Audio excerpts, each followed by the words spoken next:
أعوذ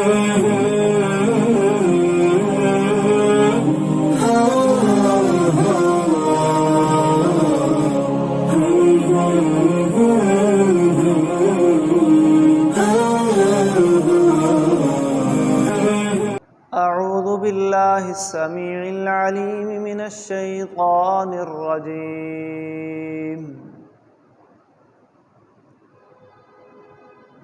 من همزه ونفخه ونفثه بسم الله الرحمن الرحيم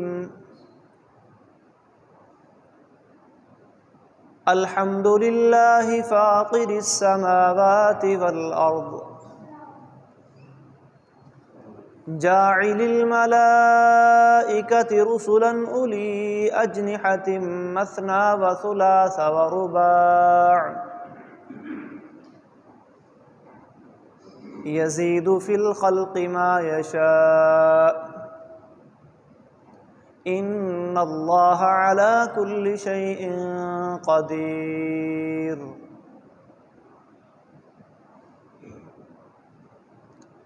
ما يفتح الله من رحمة فلا ممسك له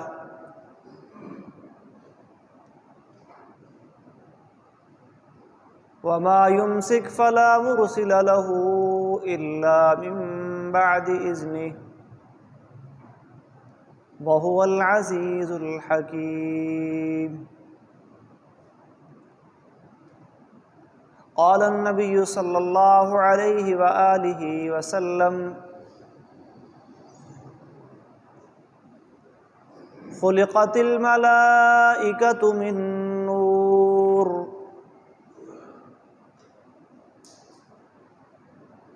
وخلق الجان من مارج من نار وخلق آدم مما وصف لكم رواہ مسلم۔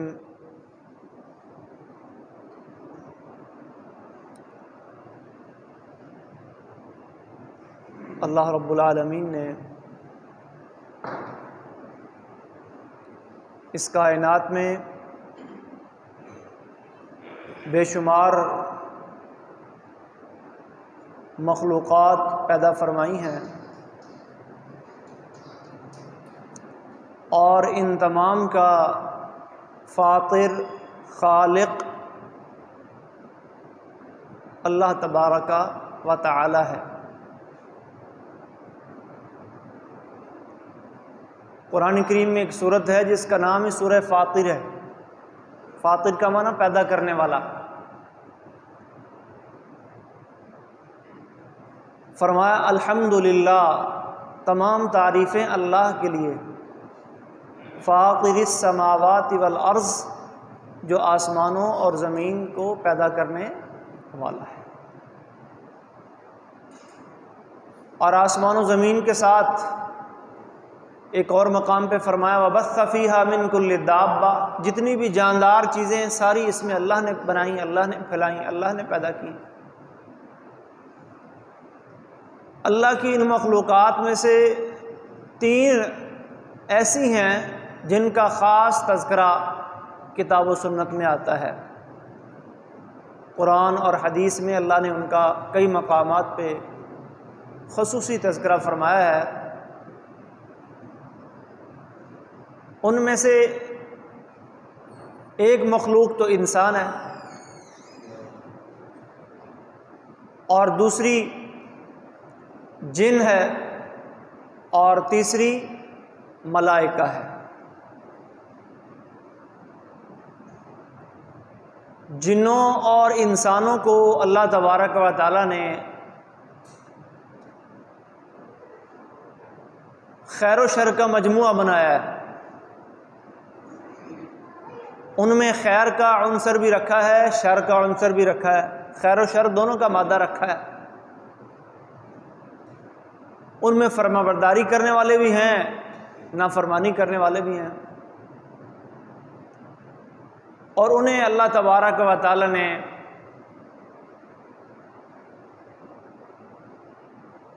توالد و تناسل کی صلاحیت بھی عطا کی، وہ بڑھتے بھی ہیں، انہیں موت بھی آتی ہے، وہ بیمار بھی ہوتے ہیں، وہ دکھوں اور تکلیفوں کا شکار بھی ہوتے ہیں، انہیں بھوک بھی لگتی ہے، پیاس بھی لگتی ہے، انہیں رہن سہن کے لیے مکان کی ضرورت بھی پڑتی ہے۔ لیکن جو تیسری مخلوق ہے یعنی ملائکہ، ان میں اللہ تبارک و تعالی نے یہ مذکر مؤنث کا کوئی فرق نہیں رکھا کہ یہ مذکر ہے اور یہ مؤنث ہے۔ انسانوں اور جنوں میں تو ہے، ان میں توالد اور تناسل کی صلاحیت بھی نہیں، ان کی نسل بھی آگے نہیں بڑھتی، مخلوق یہ اللہ کی ہی ہیں، اور اللہ نے جتنے فرشتے پیدا فرمانے تھے فرما لیے، اور ان کی اصل میں بھی اللہ نے فرق رکھا ہے۔ صحیح مسلم کی حدیث ہے، فرمایا خلقت الملائکۃ من نور، فرشتے نور روشنی سے پیدا کیے گئے ہیں، اور یہ فرشتوں کا جو نور ہے یہ بھی اللہ کی مخلوق ہے۔ ایک نور وہ ہے جو بذات خود اللہ تبارک و تعالی ہیں، اللہ نور السماوات والارض نور انا اراہ، اللہ خود بھی نور ہے، لیکن اللہ نے اپنے ذاتی نور سے کسی چیز کو نہیں بنایا۔ فرشتوں کو جس نور سے پیدا کیا ہے وہ اللہ کی مخلوق ہے، فرشتے بھی اللہ کی مخلوق ہیں، اور جنوں کو اللہ نے من مارج من نار، بھڑکتی ہوئی آگ سے پیدا کیا، ایک کو نور سے ایک کو نار سے۔ ملائکہ اور جنوں کو اللہ تبارک و تعالیٰ نے یہ صلاحیت دی ہے کہ یہ اپنی شکلیں تبدیل کر سکتے ہیں، یہ ہمیں نظر نہیں آتے لیکن ہم کو دیکھ رہے ہوتے ہیں۔ اِنَّهُ يَرَاكُمْ هُوَ وَقَبِيلُهُ مِنْ حَيْثُ لَا تَرَوْنَهُمْ، اللہ فرماتے ہیں کہ یہ اور اس کا قبیلہ یہ تمہیں دیکھتے ہیں وہاں سے جہاں سے تم انہیں نہیں دیکھ سکتے۔ انسان اللہ تبارک و تعالیٰ نے فرمایا کہ یہ مٹی سے بنا ہے، وَخُلِقَ آدَمْ مِمَّا وُصِفَ لَكُمْ، آدم کس چیز سے پیدا کیے گئے ہیں یہ آپ کو پتہ ہی ہے، من تراب من طین۔ اس کی جو شکل اور صورت اللہ تبارک و تعالیٰ نے پیدا کی ہے، بنائی ہے، اب اس کو اللہ نے یہ صلاحیت نہیں دی کہ اپنی شکل بدل سکے یا دوسرے انسانوں کی نگاہوں سے چھپ سکے۔ ہاں کسی اوٹ یا دیوار کے پیچھے جا کے تو چھپ سکتا ہے، لیکن یہاں رہتے ہوئے چھپ سکے ایسا ممکن نہیں۔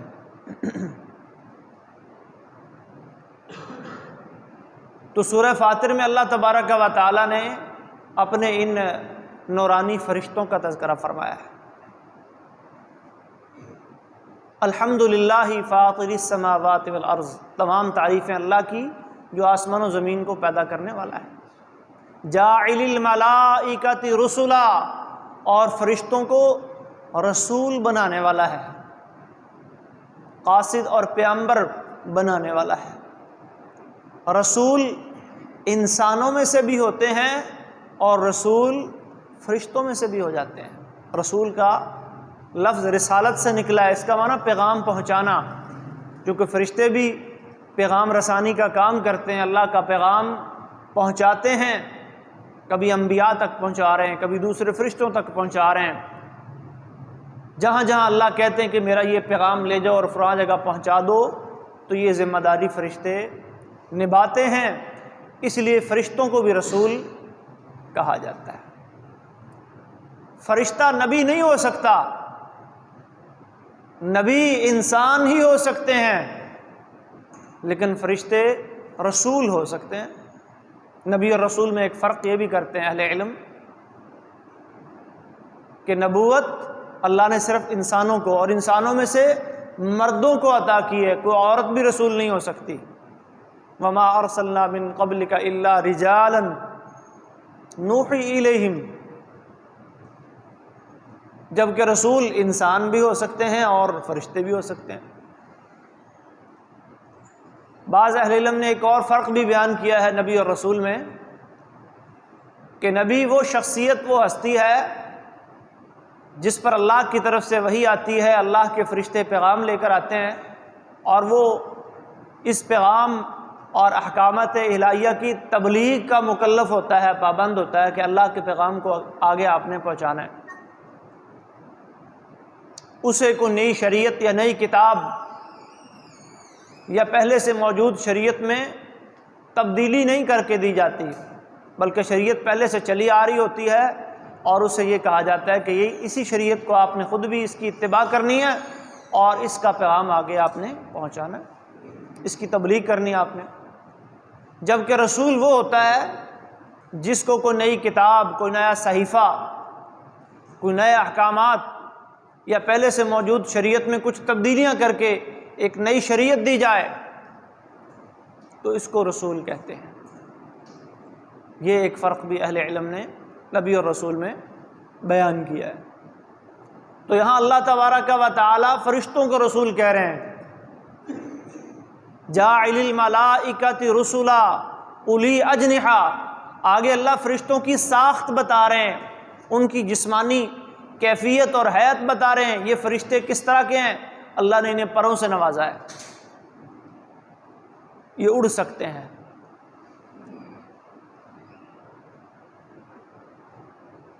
اولی اجنحہ، یہ پروں والے ہیں، مثنا و ثلاث و رباع، کسی کو اللہ نے 2 دیے، کسی کو 3 دیے، کسی کو 4 پر عطا کیے۔ وَيَزِيدُ فِي الْخَلْقِ مَا يَشَاءُ، اور کسی کو اللہ نے جتنے چاہے پر عطا کیے۔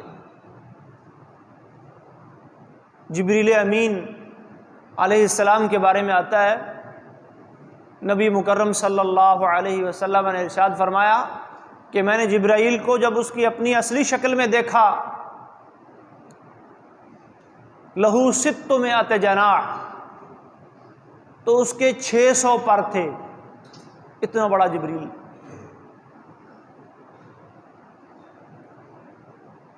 نبی اکرم صلی اللہ علیہ وسلم فرماتے ہیں کہ میں نے جبریل کو 2 مرتبہ اس کی اپنی اصلی شکل میں دیکھا۔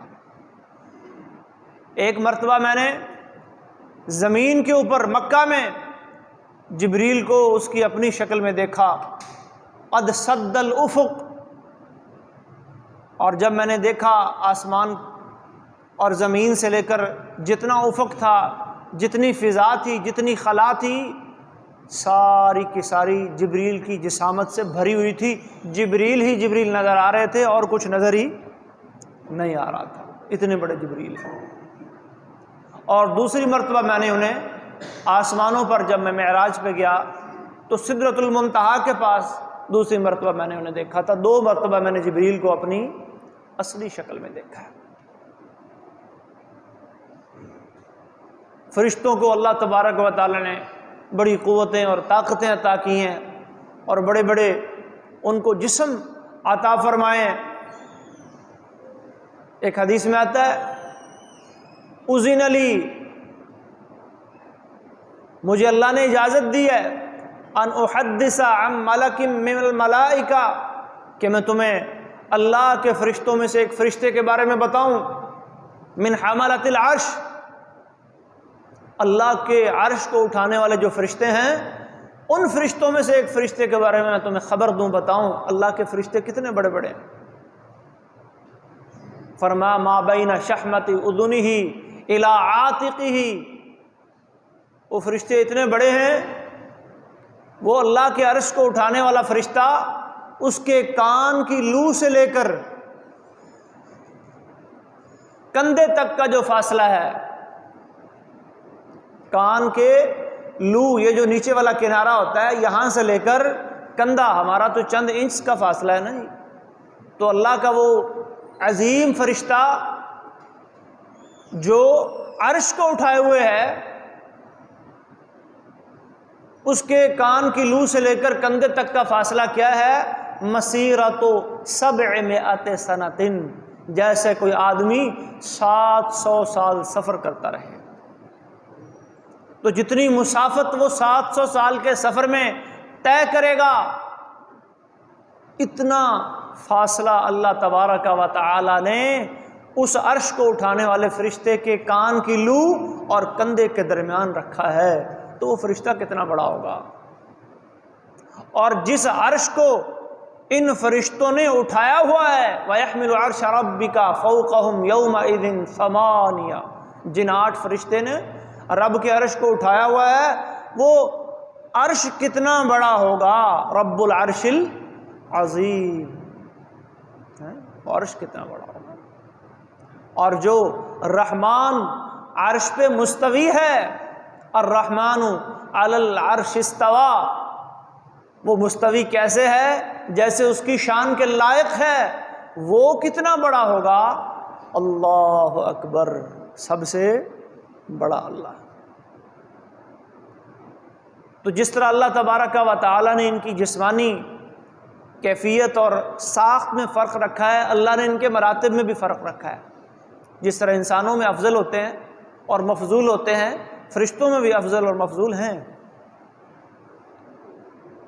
صحیح بخاری میں ایک حدیث آتی ہے، ایک دفعہ جبریل امین نبی کریم صلی اللہ علیہ وسلم کے پاس آئے اور پوچھا، کتاب المغازی کی یہ حدیث ہے، ما تعدون اہل بدر فیکم، کہ تم بدریوں کے بارے میں کیا خیال کرتے ہو، بدریوں کو کیا شمار کرتے ہو، کس گنتی میں بدریوں کو رکھتے ہو؟ تمہارے ہاں بدریوں کا جو بدر میں شریک ہوئے تھے، غزوہ بدر میں جو لڑے تھے یا شہادتیں جنہوں نے پائی تھیں، تمہارے نزدیک ان کا مقام کیا ہے، مرتبہ کیا ہے؟ تو نبی کریم صلی اللہ علیہ وسلم نے فرمایا کہ میرے اصحاب میں جو بدر کے اندر شریک ہوئے وہ سب سے افضل ہیں، ہم سب سے اعلیٰ مرتبہ اور افضل مرتبہ ان کو دیتے ہیں، دیگر صحابہ بھی دیتے ہیں اور میں بھی دیتا ہوں۔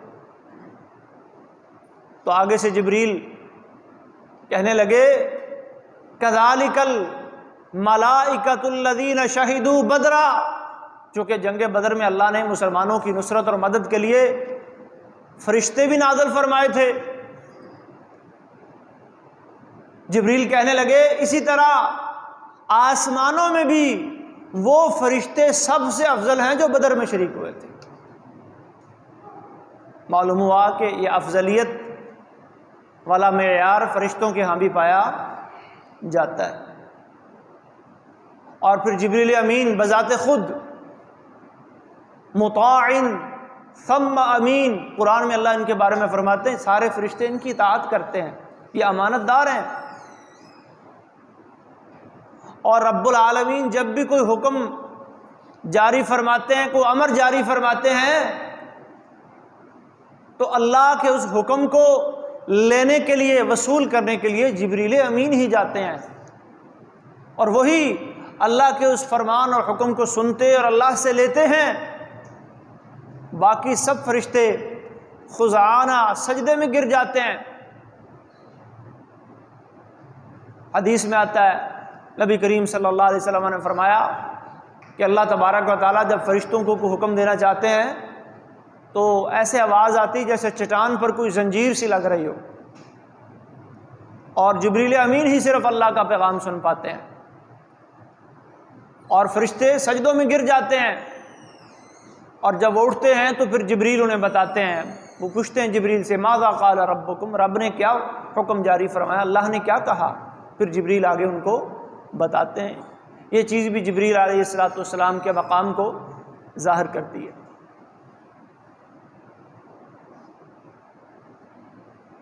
بعض اہل علم اس بات کی طرف گئے ہیں کہ انسان فرشتوں سے افضل ہے،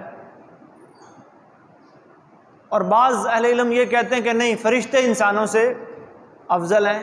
یہ بھی ایک بڑا معرکۃ الآراء مسئلہ ہے کہ انسانوں فرشتوں میں سے افضل کون ہے، انسان افضل ہیں یا فرشتے افضل ہیں؟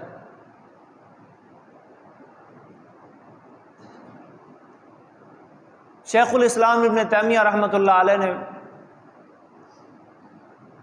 بڑی پیاری ایک بات لکھی ہے۔ وہ کہتے ہیں اگر ابتدا کے اعتبار سے دیکھا جائے، بدایہ کے اعتبار سے دیکھا جائے، آغاز کے اعتبار سے دیکھا جائے، تو فرشتے افضل نظر آتے ہیں، کیونکہ ان کا آغاز نور سے ہوا، ان کے اندر اللہ نے شر کا مادہ ہی نہیں رکھا، ان کو اللہ نے ایسی ایسی طاقتوں سے نوازا ہے جو انسانوں کے پاس نہیں ہے۔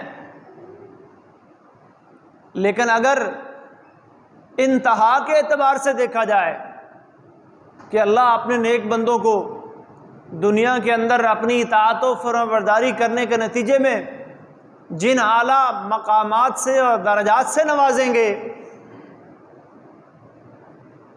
اور جو ان کو مقامات عطا فرمائیں گے، تو اس اعتبار سے پھر انسان افضل ہے۔ لہذا قطعی طور پر یہ فیصلہ کرنا کہ افضل کون ہے اور مفضول کون ہے تھوڑا مشکل ہے۔ عام طور پر کہہ دیا جاتا ہے جی مسجود ملائکہ یا اشرف المخلوقات، ایک لفظ یہ بھی بول دیا جاتا ہے۔ لیکن یہ بات یاد رکھیں کہ مسجود ملائکہ حضرت آدم علیہ السلام کو جو سجدہ کروایا گیا تھا، فرشتوں نے جو سجدہ کیا تھا، وہ اللہ کے حکم پر کیا تھا۔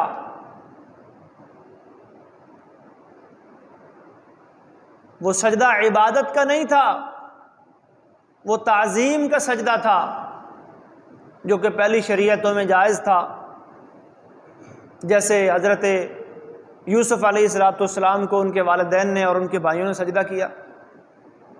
لیکن ہماری شریعت میں یہ سجدہ جائز نہیں ہے۔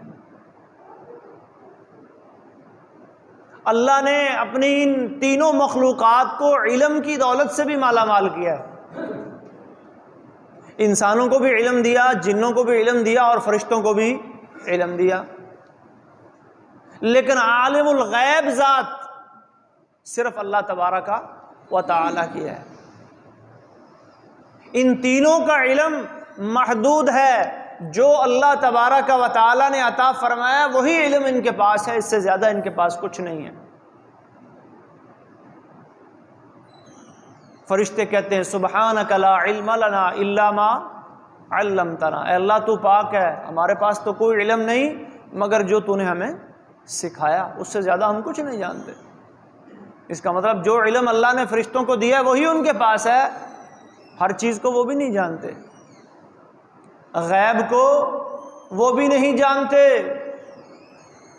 اور بڑی مشہور حدیث ہے جسے ہم حدیث جبریل بھی کہتے ہیں، اس میں جب نبی کریم صلی اللہ علیہ وسلم سے سوال ہوتے ہیں تو آخر میں جب قیامت کا سوال ہوا تو اس کے جواب میں آپ نے فرمایا مل مسئول عنہا بأعلم من السائل۔ آپ کو تو پتہ تھا نہیں یہ جبریل ہے اور یہ سوال مجھ سے کر رہا ہے تاکہ یہ صحابہ کو پتہ چلے دین کا۔ مسئول جس سے پوچھا جا رہا ہے، سائل جو پوچھنے والا ہے۔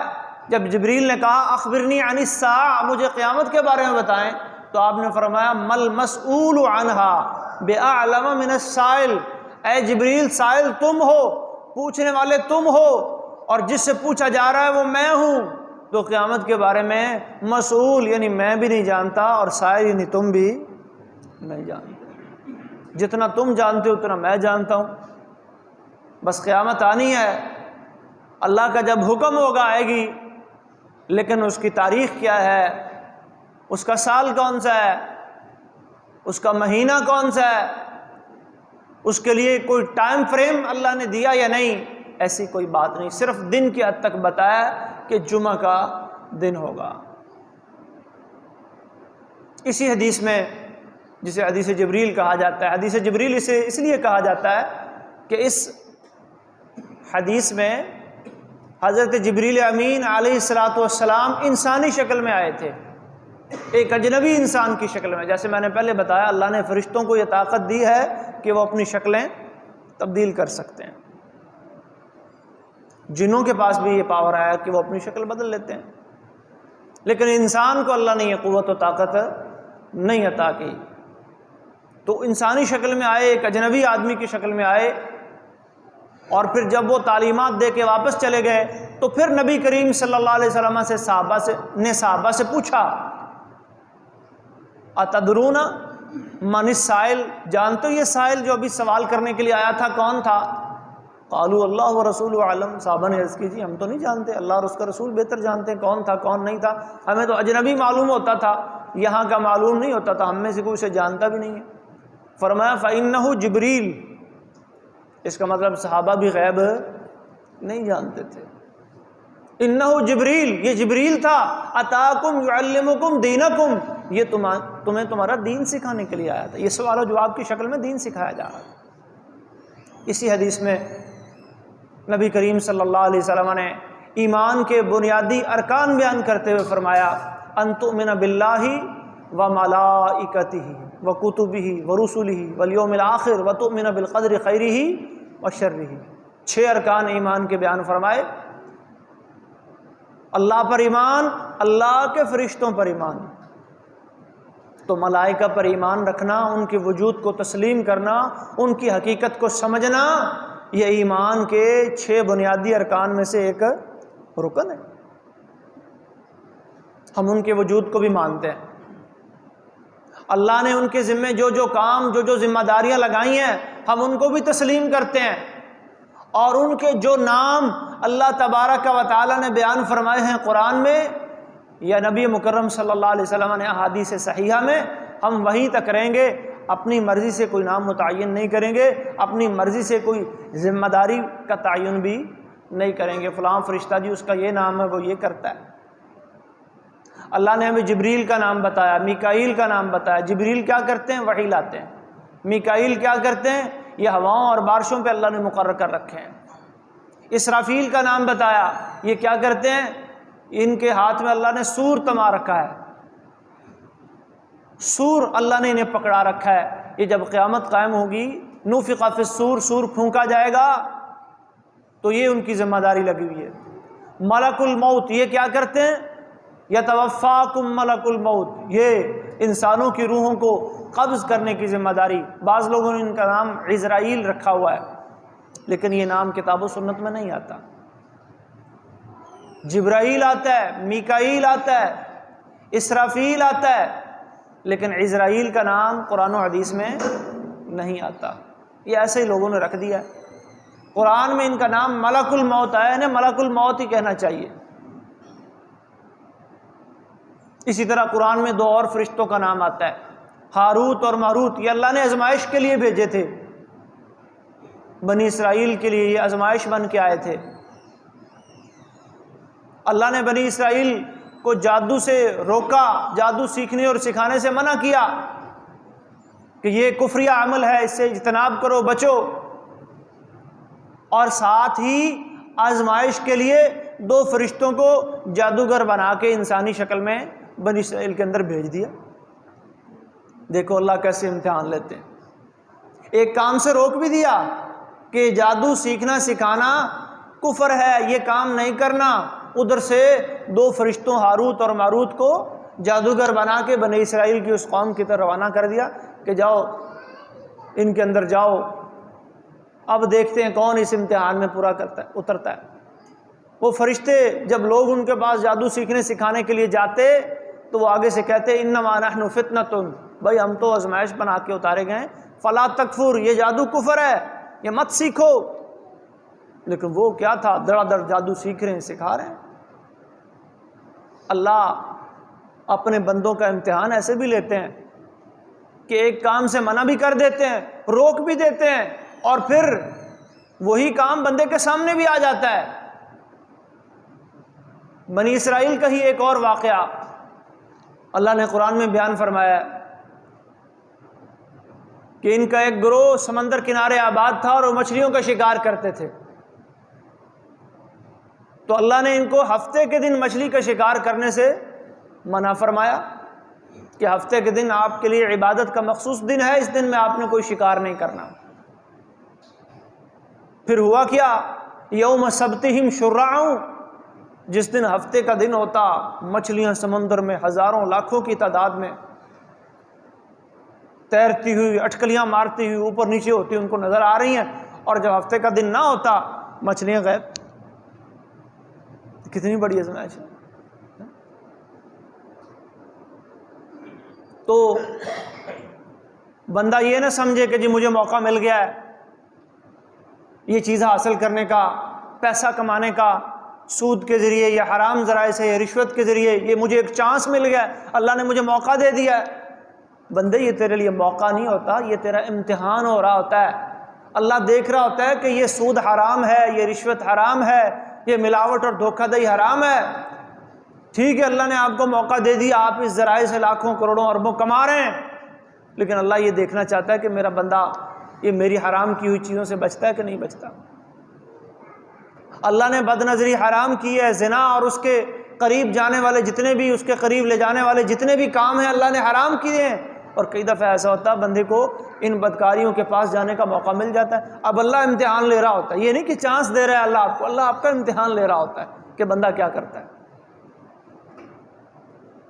تو ایک نام ہاروت اور ماروت کا بھی قرآن مجید میں آتا ہے۔ ایک اور نام آتا ہے سورہ مومنون کے اندر، وَنَادَوْا يَا مَالِكُ لِيَقْضِيَ عَلَيْنَا رَبُّكَ۔ یہ جہنم کا ایک نگران فرشتہ ہے، اس کا نام مالک ہے۔ کئی لوگوں نے جنت کے نگران فرشتے کا نام بھی رکھا ہوا ہے، اس کا نام رضوان ہے۔ جی یہ من گھڑت نام ہے۔ جنت کے فرشتے کا نام رضوان یہ کتاب و سنت میں نہیں آیا، البتہ جہنم کا جو نگران دروغہ یا فرشتہ ہے اس کا نام آیا ہے، اور اس کا نام مالک ہے، وَنَادَوْا يَا مَالِكُ۔ اسی طرح دو اور فرشتے جن کا ذکر حدیث میں آتا ہے کہ انسان کو جب قبر میں رکھ دیا جاتا ہے تو اتاہ ملکان، دو فرشتے اس کے پاس آتے ہیں، منکر و نکیر، ان کا بھی نام حدیث میں بتایا گیا، ان میں سے ایک منکر ہے اور دوسرا نکیر ہے۔ یہ پھر سوال و جواب کرتے ہیں، وہ جو قبر میں سوال پوچھا جاتا ہے، من ربک، تیرا رب کون ہے؟ من نبیک، تیرا نبی کون ہے؟ ما دینک، تیرا دین کیا ہے؟ اور تجھے اگر وہ بندہ صحیح سے جواب دے دے ان تینوں سوالوں کا تو پھر چوتھا سوال ہوتا ہے کہ تجھے ان چیزوں کے بارے میں کیسے پتہ چلا؟ پھر بندہ مومن جواب دیتا ہے ہمارے پاس جاءنا رسول اللہ، اللہ کے رسول آئے، ان پر اللہ نے کتاب اتاری اور اس میں ساری یہ تعلیمات موجود ہیں، ہم نے اس کی اتباع کی، اطاعت کی، ان سے ہمیں پتہ چلا کہ میرا رب کون ہے، میرا دین کیا ہے اور میرے نبی کون ہے۔ اور جو ان چاروں سوالوں کا جواب نہیں دے پاتا وہ ہر سوال کے جواب میں یہی کہتا ہے ہاں، یہ صحیح بخاری کے الفاظ ہے، افسوس افسوس، لا ادری لا ادری، میں نہیں جانتا میں نہیں جانتا۔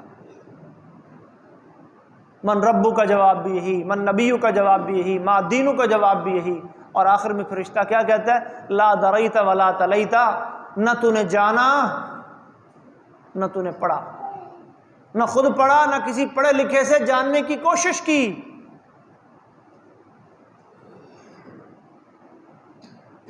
تو بھائیو یہ دو بنیادی ذرائع ہیں اللہ کے بارے میں، اللہ کے دین کے بارے میں، اللہ کے نبی کے بارے میں خبریں جمع کرنے کے، سیکھنے کے، یہ دو بنیادی ذرائع کہ یا تو آپ خود پڑھ جائیں، پڑھنے لکھنے کے قابل ہو جائیں، قرآن پڑھ لیں، اس کو سمجھ لیں، اس کی تفسیر کو جان لیں، احادیث کا مطالعہ کر لیں، یا پھر علماء راسخون فی العلم علماء کی مجلس میں بیٹھیں، ان کو سنیں، ان سے سیکھیں دین۔ یہ کوئی عذر اللہ کے ہاں آپ کا پیش نہیں ہو سکے گا کہ جی میں پڑھا ہوا نہیں تھا۔ آپ پڑھے ہوئے نہیں تھے تو پڑھے ہوئے کے پاس چلے جاتے، ان سے سیکھ لیتے، دنیا کے باقی علوم و فنون بھی تو سیکھتے ہیں نا جی۔ آپ پیسہ کیسے کمانا ہے، دکان کیسے چلانی ہے، مزدوری کیسے کرنی ہے، کھیتی باڑی کیسے کرنی ہے، گھر کیسے بنانا ہے، کپڑے کیسے سینے ہیں یا بیچنے ہیں، یہ سارے کام بھی تو سیکھتے ہیں نا۔ تو یہ بھی سیکھ لیتے اللہ کون ہے، محمد الرسول اللہ صلی اللہ علیہ وسلم کون ہے، وہ میرے کیا لگتے ہیں، میرا دین کیا ہے، میں کیوں دنیا میں آیا، مجھے اللہ نے کس لیے بنایا، میری تخلیق کا مقصد کیا تھا، میں ہمیشہ کے لیے ہوں یا یہاں سے جانے کے بعد میں کہاں چلا جاؤں گا۔ یہ سارے سوال ذہن میں اٹھتے تو تھے، لیکن انسان اگر غافل بنا رہے تو غفلت کا کوئی علاج نہیں، اور غفلت اللہ کے ہاں عذر نہیں بنے گی۔ ہاں اگر دنیا میں کوئی انسان ایسا ہوا، اگر دنیا میں کوئی انسان ایسا ہوا جس تک اللہ کی توحید کی دعوت، دین کی دعوت یا کسی نبی کی دعوت نہ پہنچ سکی، اس کو کہتے ہیں اہل فترہ۔ اہل فترہ میں سے اگر کوئی ہوا، کیونکہ اللہ قرآن میں یہ فیصلہ فرما چکے ہیں وَمَا كُنَّا مُعَذِّبِينَ حَتَّى نَبْعَثَ رَسُولًا، جب تک ہم رسول نہ بھیج لیں ہم کسی کو عذاب نہیں دیتے۔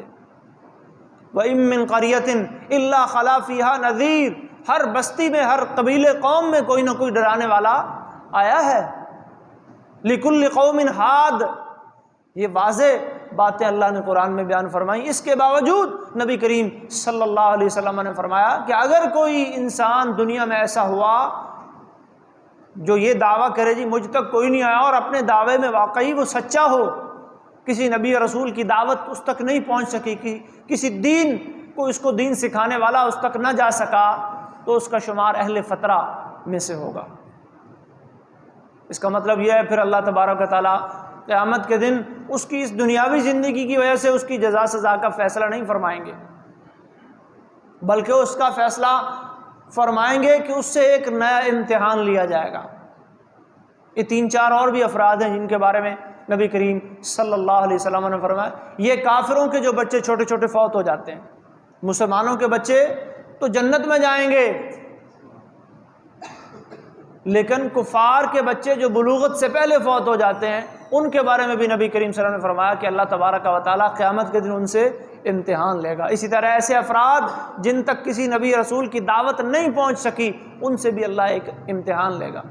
اسی طرح ایسے افراد جو فاتر العقل ہوتے ہیں، مجنوں دیوانے ہوتے ہیں، ان کے بارے میں بھی آپ صلی اللہ علیہ وسلم نے فرمایا کہ دنیا میں چونکہ وہ مکلف نہیں ہیں، ان پر نماز، روزہ، حج، زکوٰۃ فرض نہیں ہے، ان کے ہوش و حواس ٹھیک نہیں ہے، اس لیے اللہ تبارک تعالیٰ قیامت کے دن ان کی عقل، ان کا شعور، ان کے ہوش اور حواس سب کچھ ٹھیک کریں گے، اور پھر اللہ تبارک تعالیٰ ان سے ایک امتحان لیں گے۔ وہ امتحان کیسا ہوگا اس کی تفصیلات نبی کریم صلی اللہ علیہ وسلم نے نہیں، ہم سے بھی تو امتحان لیا جا رہا ہے نا۔ وہ ایک امتحان ہوگا یہ 3-4 لوگوں کا، اس میں اگر وہ کامیاب ہو جائیں گے تو اللہ جنت عطا فرما دیں گے، کامیاب نہیں ہوں گے تو پھر جنت سے محروم رہ جائیں گے۔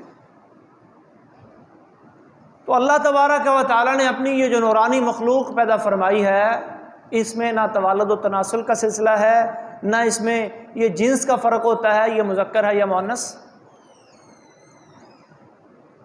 اور نہ ہی یہ کھانے پینے کے محتاج ہوتے ہیں، نہ اللہ نے ان میں شر کا مادہ رکھا ہے۔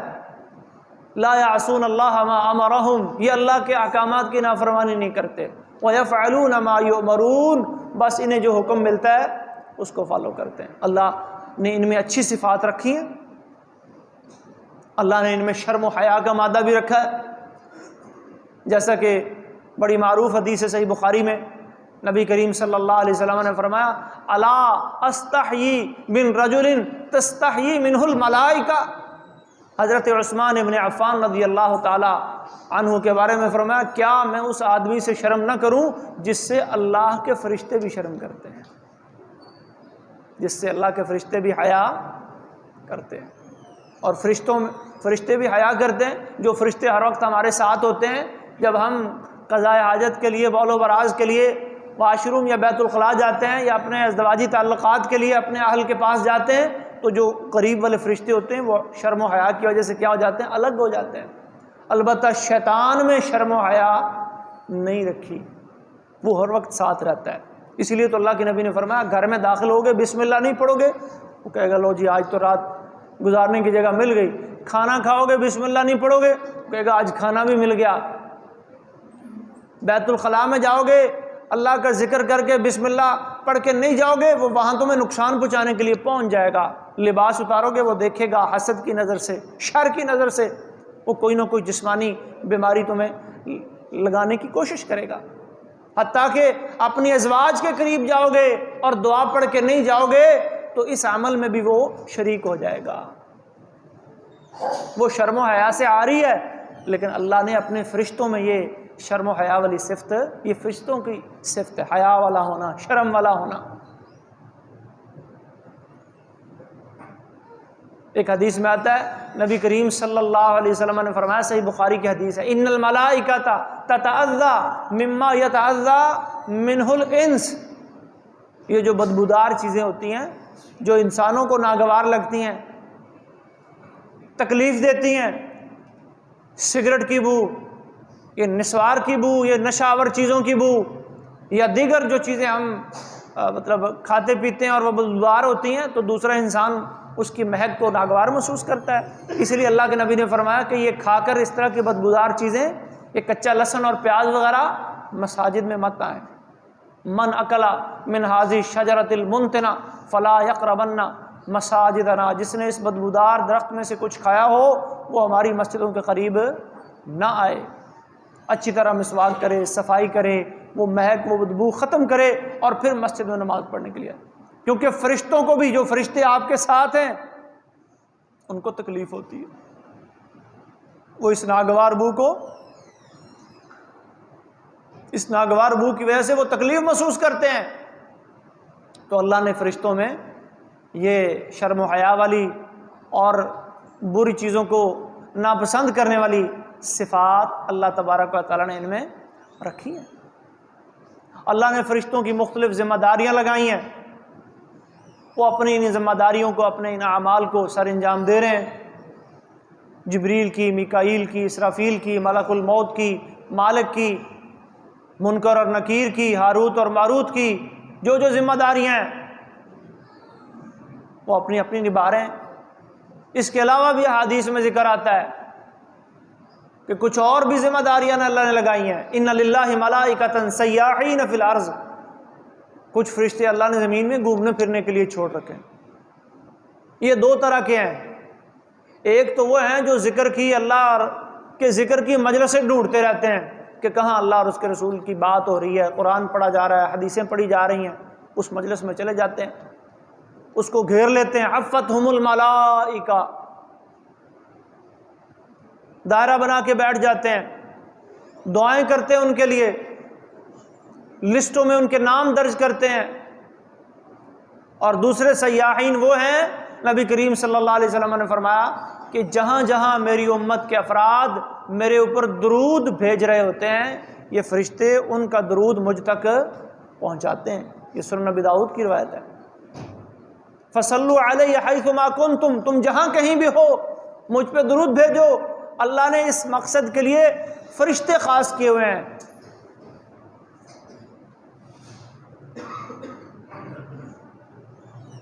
کچھ فرشتے کرامن کاتبین کے نام سے ہمارے یہ جو دائیں اور بائیں کندھے ہیں اس پہ موجود ہوتے ہیں۔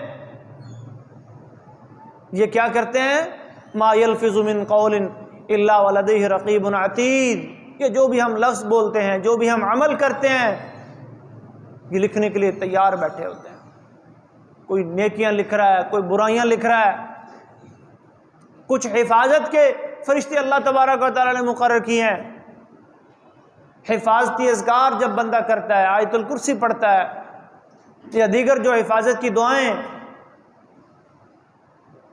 اللہ نے اور اللہ کے نبی نے سکھائی ہیں، جب ان کا معمول بناتا ہے تو پھر اللہ کے فرشتے ایسے بندوں کی کیا کرتے ہیں؟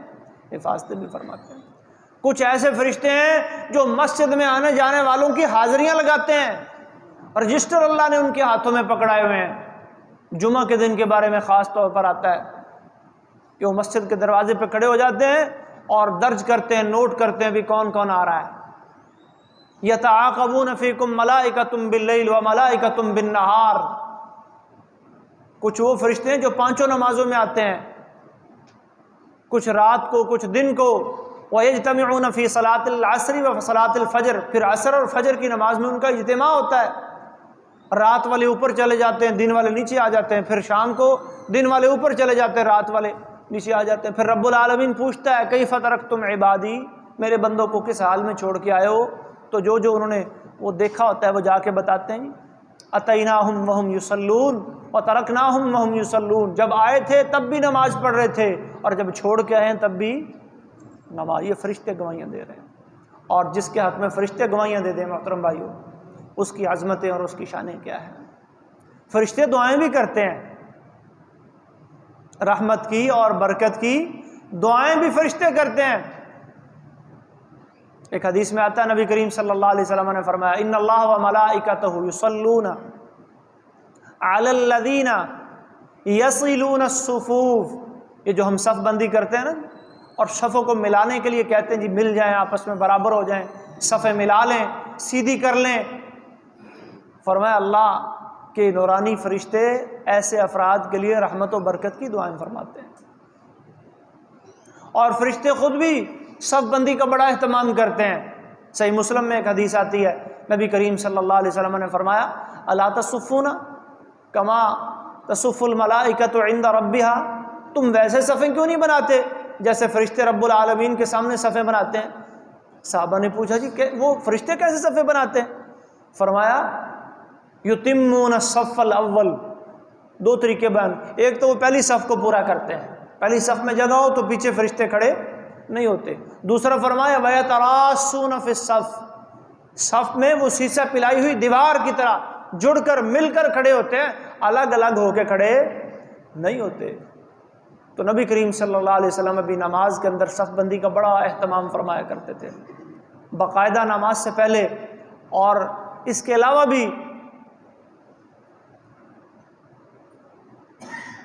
سووا صفوفکم، برابر کر لو بھی اپنی صفیں، ولا تختلفوا، الگ الگ ہو کے مت کھڑے ہو، وإیاکم وحبشات الاسواق، اور صفیں سیدھی کرتے ہوئے جس طرح بازاروں میں شور و غل بلند ہوتا ہے اس طرح شور نہیں کرنا، بڑے سکون سے آرام سے اطمینان سے صفیں سیدھی کرو، کندھوں سے کندھے اور قدموں سے قدم ملاؤ، یا درمیان میں خالی جگہ یہ شیطان کے عمل دخل کے لیے مت چھوڑو۔ تو صفیں سیدھی کرنے والوں کے لیے، صفیں ملانے والوں کے لیے، پہلی صف کے اندر بیٹھنے والوں کے لیے فرشتے دعائیں کرتے ہیں، علم سیکھنے اور سکھانے والوں کے لیے فرشتے دعائیں کرتے ہیں، نماز کے انتظار میں بیٹھنے والوں کے لیے فرشتے دعائیں کرتے ہیں، نماز پڑھ کر اپنی نماز والی جگہ پر بیٹھ کر اللہ کا ذکر کرنے والوں کے لیے فرشتے رحمت و برکت کی کیا کرتے ہیں؟ دعائیں کرتے ہیں۔ نماز کے اندر سورۃ الفاتحہ جب پڑھی جاتی ہے اور اذا امن الامام فامنوا فانه من وافق تامینہ تامین الملائکہ غفر له ما تقدم من ذنبہ، اس وقت بھی فرشتے دعا کر رہے ہوتے ہیں جب امام آمین کہتا ہے، اور ساتھ میں آپ بھی کہتے ہیں، فرشتے آمین بھی کہتے ہیں اور بخشش کی دعا بھی کرتے ہیں۔ تو ہمیں اپنے آپ کو فرشتوں کی آمین کا حقدار بنانا ہے، ایسے اعمال کرنے ہیں، نمازوں کی پابندی، صفوں کی درستگی، منہ کی صفائی، جسم کی صفائی، جسم کی طہارت، اپنے آپ کو اللہ کی نافرمانی سے بچانا۔ فرشتے بد دعائیں بھی کرتے ہیں، جس طرح دعا کرتے ہیں بد دعائیں بھی کرتے ہیں، لعنت بھی بھیجتے ہیں فرشتے۔ ان الذین کفروا وصدوا عن سبیل اللہ اولئک علیہم لعنت اللہ والملائکۃ والناس اجمعین، قرآن میں اللہ فرماتے ہیں جنہوں نے کفر کیا اور اللہ کی راہ سے روکا ان پر اللہ کی لعنت، اللہ کے فرشتوں کی لعنت۔ اس کا مطلب فرشتے لعنت بھی بھیجتے ہیں، فرشتے بد دعا بھی کرتے ہیں۔ من احدث فیہا او آوى محدثا، نبی کریم صلی اللہ علیہ وسلم نے بدعتی انسان کے بارے میں فرمایا کہ بدعت کا ایجاد کرنے والا، کسی بدعتی کا ساتھ دینے والا، اس کو سپورٹ کرنے والا، اس کو پناہ دینے والا، خاص طور پر حرمین شریفین کے اندر، مکہ اور مدینہ کے اندر، فعلیہ لعنت اللہ والملائکۃ والناس اجمعین۔ یہاں پھر فرشتوں کا ذکر آ گیا، اللہ کی، فرشتوں کی اور تمام لوگوں کی اس پر۔ اپنے شوہر کی، اپنے خاوند کی نافرمان عورت، نافرمان بیوی، اس کے بارے میں نبی کریم صلی اللہ علیہ وسلم نے فرمایا کہ اگر وہ نافرمانی والا کو عمل کرتی ہے تو فرشتے تلعنہ الملائکہ، رات بھر فرشتے اس پر لعنت بھیجتے ہیں۔ تو فرشتوں کی لعنتوں سے اپنے آپ کو بچانا ہے، فرشتوں کی بد دعاؤں سے بچانا ہے، اور ایسے عمل کرنے ہیں کہ فرشتے آپ کے حق میں دعا کریں۔ شہید اللہ انہ لا الہ الا ہو والملائکہ، فرشتے گواہیاں دینے والے بنیں، فرشتے دعائیں کرنے والے بنیں، فرشتے آپ کے اعمال جب اللہ کے سامنے لے کر جائیں تو آپ کے حق میں یہ گواہیاں دیں اللہ جب آئے تھے تب بھی نماز پڑھ رہے تھے اور جب گئے تھے تو تب بھی نماز پڑھ رہے تھے، یہ جمعوں میں آتے تھے، یہ دیکھیے ان کے رجسٹروں میں نام درج ہیں، یہ نمازوں میں آتے تھے، یہ نمازوں کے بعد بیٹھ کر اللہ تیرا ذکر کیا کرتے تھے۔ فرشتے بلا کیا کہتے ہیں؟ اللہم اغفر لہ، اللہم ارحم۔ جب تک بندہ بیٹھا وہاں اللہ کا ذکر کرتا ہے، فرشتے دعائیں کر رہے ہیں، اے اللہ اس کو بخش دے، اللہ اس پر رحم فرما۔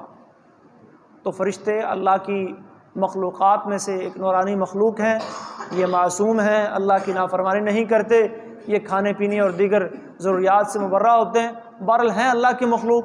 کل من علیہا فان، جس طرح باقی دنیا فنا ہوگی ان پر بھی موت آئے گی، یہ بھی ختم ہوں گے، یہاں تک کہ سور پھونکنے والا فرشتہ اسرافیل اس کو بھی موت آئے گی۔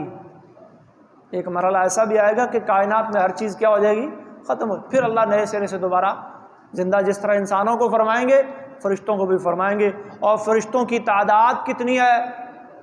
ہم تو انسانوں کی تعداد کا اندازہ نہیں لگا سکتے کہ آدم سے لے کر اب تک کتنے اور قیامت تک کتنے آ جائیں گے، فرشتوں کو کیسے لگا سکتے ہیں؟ وَمَا يَعْلَمُ جُنُودَ رَبِّكَ إِلَّا هُوَ، اللہ جانتا ہے کتنے ہیں۔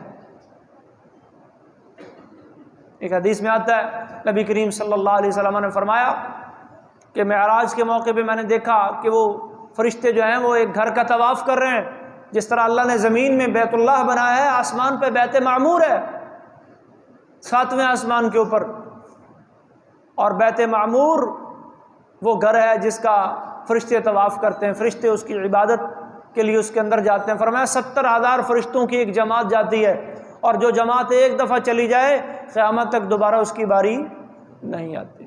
اندازہ لگائیں فرشتے کتنے ہوں گے۔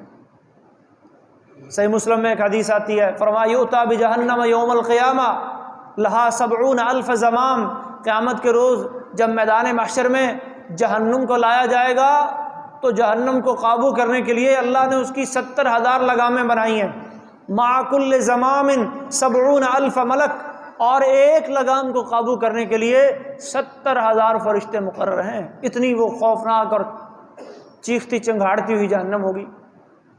70,000 ضرب 70,000 کتنے بن گئے؟ 4 ارب 90 کروڑ فرشتے، یہ صرف جہنم کو قابو اور کنٹرول کرنے کے لیے اللہ نے بنایا۔ فرمایا کہ میں جب آسمانوں پہ گیا تو میں نے 4 انگلیوں کے برابر بھی جگہ خالی نہیں دیکھی، ہر جگہ پر کوئی نہ کوئی فرشتہ قائمن اور ساجدہ، یا قیام میں کھڑا یا سجدے میں کھڑا ہے۔ تو اللہ کی یہ نورانی مخلوق ہر وقت اللہ کی عبادت مصروف ہے۔ لا یفترون، یہ تھکتے، ہم تھک جاتے ہیں۔ خلق الانسان ضعیفا، ہمیں اللہ نے کمزور بنایا ہے، انسان کمزور ہے، لیکن ان کمزوریوں کے باوجود اگر آپ اللہ رب العالمین کی عبادت نبی اکرم صلی اللہ علیہ وسلم کے بتلائے ہوئے طریقے کے مطابق شروع کر دیں اور اپنی اس دنیا میں زندگی میں آنے کے مقصد کو پہچان لیں تو یقیناً انتہا کے اعتبار سے آپ فرشتوں سے بھی افضل ہو جائیں گے۔ ابتدا کے اعتبار سے اگرچہ فرشتے افضل ہیں، لیکن انتہا اور مقام جو اللہ رب العالمین آپ کو اپنی عبادت کے عوض عطا فرمائیں گے اس میں آپ فرشتوں سے بھی آگے بڑھ جائیں گے۔ اللہ ہمیں عمل کی توفیق عطا فرمائے۔ وآخر دعوانا ان الحمدللہ رب العالمین، وقولوا قولی ھذا استغفر اللہ لی ولکم ولسائر المؤمنین واستغفروہ انہ هو الغفور الرحیم۔